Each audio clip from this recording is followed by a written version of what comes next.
Minisita w'ebyobulamu Jane Ruth Aceng mu alipoota gy'asomedde Paalamenti annyonnyodde nti abayizi 105 be bali mu kibuga Wuhan eky'eggwanga lya China nga ku bano 65 baweererwa gavumenti ate 40 beesasulira. The list of the students is available with their telephone contacts.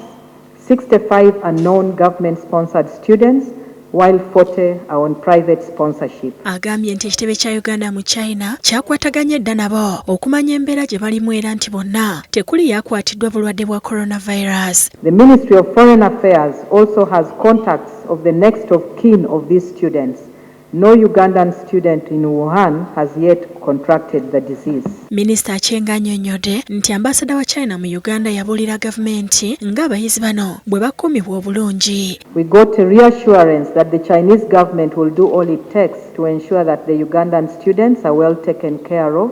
Era ategeezezza nti abasula mu bisulo bya yunivasite baweebwa emmere n'ebikozesebwa ebirala ate abasula ebweru gavumenti egenda kuwaayo ensimbi obukadde 225 ez'ebikozesebwa. Funds can be sent directly to the students through a payway system to their telephones. Minisita Aceng agambye nti ekibuga Wuhan gavumenti ya China yakissaako envumbo ku bantu abayingira n'abafuluma wabula nti gavumenti z'ensi ezaagala okugyayo abantu baazo tebagaanibwa kyokka nga kyabulabe kubanga obulwadde buno bwanditwalibwa mu nsi endala. Era ategeezezza nti bagezezzaako okutuukirira kampuni z'ennyonyi okulaba nga bajjayo bannayuganda naye nga si neetegefu kugenda China. We also found out the costs of chartering a plane depending on the size, and the airlines say China is far and only the big airlines can go to China. Ministry ya ICT eragiddwa okussaawo essimu ey'obwereere abayizi bano gye basobola okukubako okwogerezeganya n'abakolo mu gavumenti bwe wabaawo kye beetaaga. We have developed an information sheet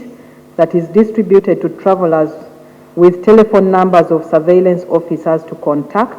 This is to facilitate travelers who are not feeling well to call for help at any time. Minisita mu mbeera y'emu abuulidde Paalamenti nga gavumenti bw'ekola buli ekisoboka okulaba nti ezuula bannayuganda bonna abali e China okumanya embeera gye balimu nga ne gavumenti bw'eyetegereza oba esobola okulabirira bannansi singa babeera bakomezeddwawo. We have ensured that the Uganda Virus Research Institute has the necessary equipment and reagents to test and confirm any suspected 2019 novel coronavirus samples in the country.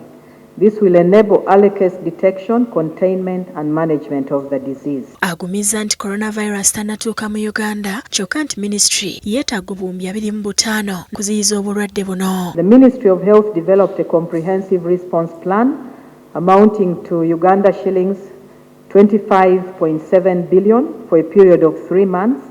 Ministry of Finance has committed to avail this money to the ministry to support prevention activities. Tubadde tuzze ku Paalamenti nga tusaba tuyambibwe abaana baffe tulabe nga bakomawo awaka. Wuhan ninayo abaana 3 nga bonna bali mu Wuhan University of Technology.